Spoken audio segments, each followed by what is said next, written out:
Hello everyone. In this video we are going to discuss some important questions of GOC.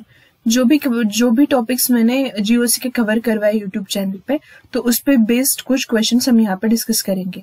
तो first question देखते हैं. The bond between carbon atom first and carbon atom second in given compound.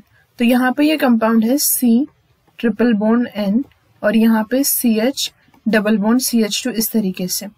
तो हमें क्या करना है, सबसे पहले हमें नंबरिंग करना पड़ता है किसी भी कंपाउंड को. तो अगर हम यहाँ पे नंबर करें तो हमें पता है कि प्रायोरिटी ऑर्डर में साइनाइड पहले आता है, तो 1, 2 एंड 3. ठीक है. तो 1 नंबर का जो कार्बन है उसका हाइब्रिडाइजेशन है, ट्रिपल बॉन्ड है, तो sp हाइब्रिडाइजेशन.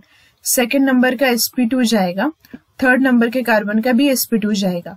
तो इस तरीके से 1 एंड 2 का ही सिर्फ पूछा है, तो 1 का sp और 2 का sp3.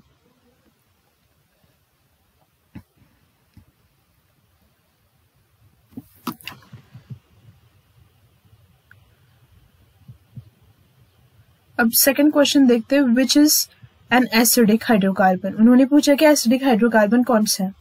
तो सबसे पहले यहाँ पे देखते हैं. देखो, फर्स्ट तो अल्केन दिया हुआ है, ठीक है. सेकंड जो है वो अल्काइन है, थर्ड अल्काइन है और फोर्थ अल्कीन है. तो हमें एक बात अच्छे से पता है कि जैसे परसेंटेज कैरेक्टर बढ़ता है वैसे एसिडिटी क्या होती है, इंक्रीज होती है. एसिडिटी इंक्रीज होती है, ये बात तो पता है. तो sp जो sp3 रहता है उनका परसेंटेज कैरेक्टर 25% रहता है, जो कि कम है. sp वालों का 50% रहता है, sp 50% और sp2 का रहता है 33.33%. ठीक है. लेकिन अब फर्स्ट और फोर्थ तो आंसर नहीं हो सकता. तो अब आंसर क्या होगा, यहाँ पे देखो, एक तो आंसर बी या सी होगा, लेकिन बी ऑप्शन में एसिडिक हाइड्रोजन नहीं है, मतलब sp हाइब्रिडाइज्ड कार्बन को डायरेक्टली अटैच हाइड्रोजन नहीं है, तो बी आंसर नहीं होगा, सी आंसर होगा, जो यहाँ पे इस तरीके से CH3 C triple bond CH. यहाँ पे sp हाइब्रिडाइज्ड कार्बन को H अटैच्ड है, तो ये इस तरीके से H प्लस को रिलीज करेगा. CH3 C ट्रिपल बॉन्ड, यहाँ पे निगेटिव चार्ज और H पे चार्ज आएगा प्लस. ठीक, इस तरीके से हो जाएगा.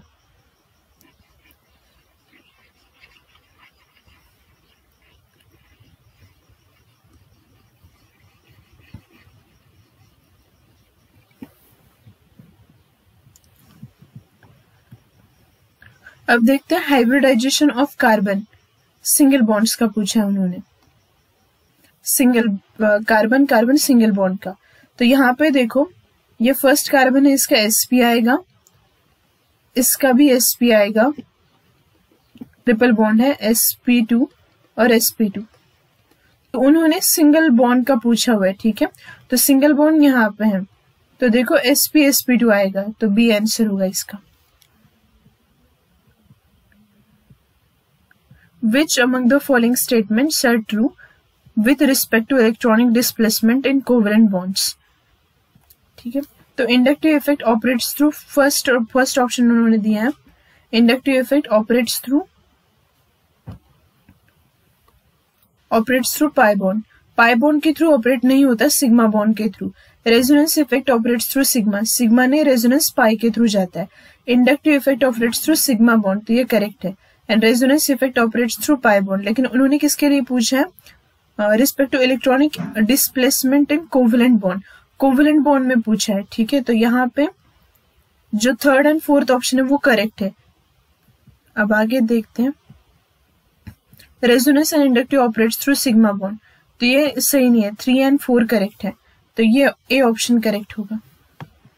Carbocation, which carbocation is more stable. ये क्वेश्चन पूछा है. जो फर्स्ट कार्बोकैटायन है विच इज प्राइमरी, और वहां पे सिर्फ एक प्लस आई इफेक्ट है, यहाँ पे तो प्लस आई इफेक्ट है ही नहीं, और यहाँ पे रेजोनेंस है. C option. डी ऑप्शन देखते हैं, डी ऑप्शन क्या दिया है और उसके बेसिस पे आंसर बताएंगे.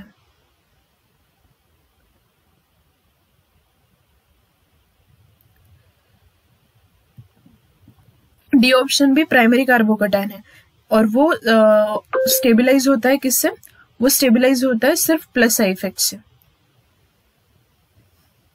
इसीलिए जो आंसर है वो आएगा सी ऑप्शन, जो कि बेंजिलिक कैटायन है, which is stabilised by resonance. तो यहाँ पे जो आंसर है आंसर है वो सी ऑप्शन है। ठीक है, ये ए बी नहीं आ सकता।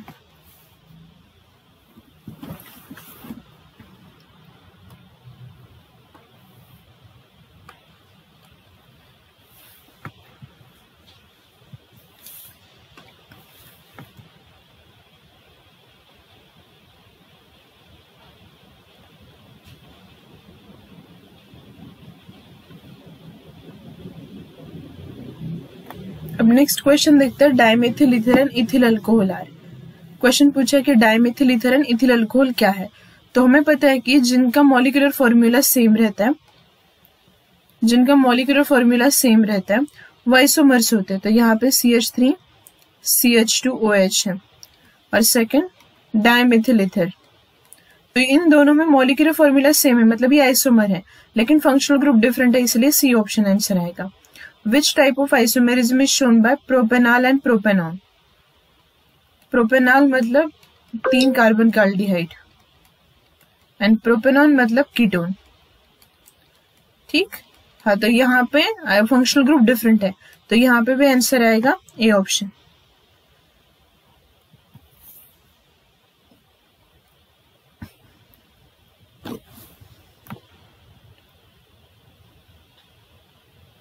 क्वेश्चन नंबर 8, यहाँ पे पूछा है कि which of the following does not exhibit tautomerism. Tautomerism कौन शो नहीं करेगा, इस तरीके का क्वेश्चन है ये। तो यहाँ पे देखो अल्फा एच प्रेजेंट है, लेकिन वो sp2 हाइब्रिडाइज्ड कार्बन पे है। जब भी कोई मॉलिक्यूल टोटोमेरिज्म शो करता है तो कार्बोनिल के अल्फा एच देखने होते हैं, ये sp2 पे है, तो ये यहाँ से टोटोमेरिज्म शो नहीं कर सकता, क्योंकि यहाँ पे फिर से डबल बॉन्ड स्टेबल नहीं होगा, शेप ज्योमेट्री स्टेबल नहीं रहेगी वहां पे। यहाँ पे देखो sp3 हाइब्रिडाइज्ड पे है, तो ये शो करेगा।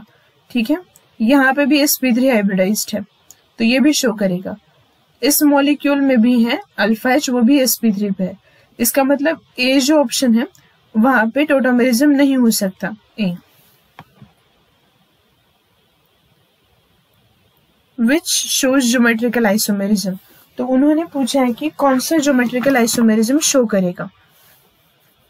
अब देखो यहाँ पे ना ऑप्शंस देते हुए क्या हो चुका है कि उन्होंने पूछा ज्योमेट्रिकल आइसोमेरिज्म कौन सा शो करेगा। सीधे फर्स्ट देखो एक ही कार्बन पे 2 हाइड्रोजन एटम सेम है, तो ये ज्योमेट्रिकल आइसोमेरिज्म शो नहीं करेगा, क्योंकि हम प्रायोरिटी नहीं दे सकते।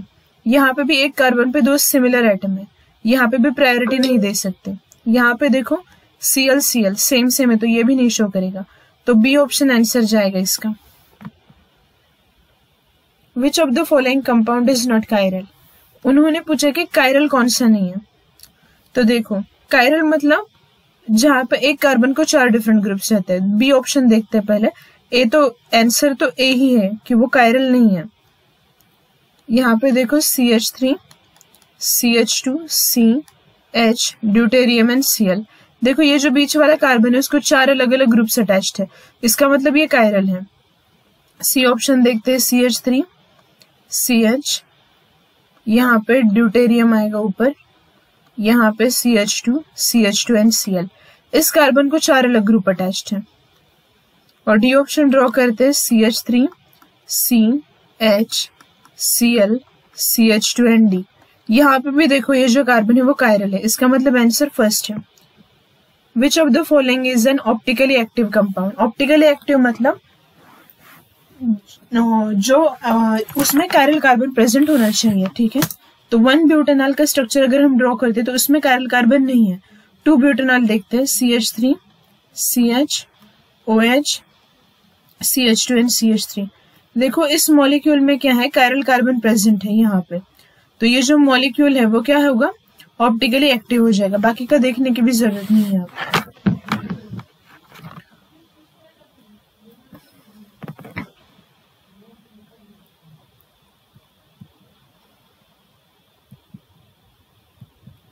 अब यहाँ पे देखते हैं absolute configuration of C2C3 atoms in the molecule with the structure. अब देखो दो नंबर के कार्बन का हमें देखना है, तो यहाँ पे जो कार्बन है यहाँ पे Cl को फर्स्ट प्रायोरिटी जाएगी।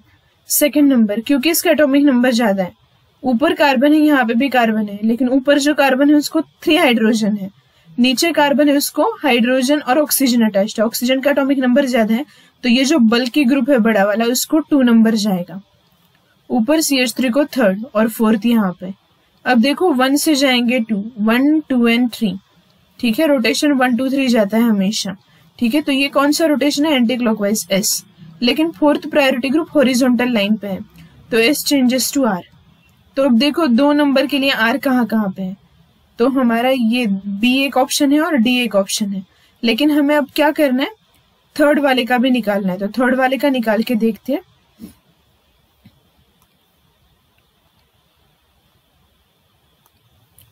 यहाँ पे OH को फर्स्ट प्रेफरेंस जाएगा।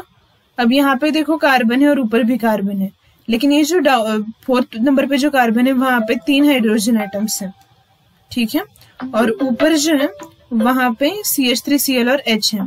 तो सेकंड नंबर जो जाएगा वो ऊपर वाले कार्बन को जाएगा, बल्कि ग्रुप को, 3rd जाएगा मिथिल को एंड 4th जाएगा हाइड्रोजन को। तो 1 2 एंड 3, तो ये जो है एंटी क्लॉकवाइज रोटेशन है, 1 2 3, ठीक है। तो एंटी क्लॉकवाइज मतलब S चेंजेस टू R, ठीक है।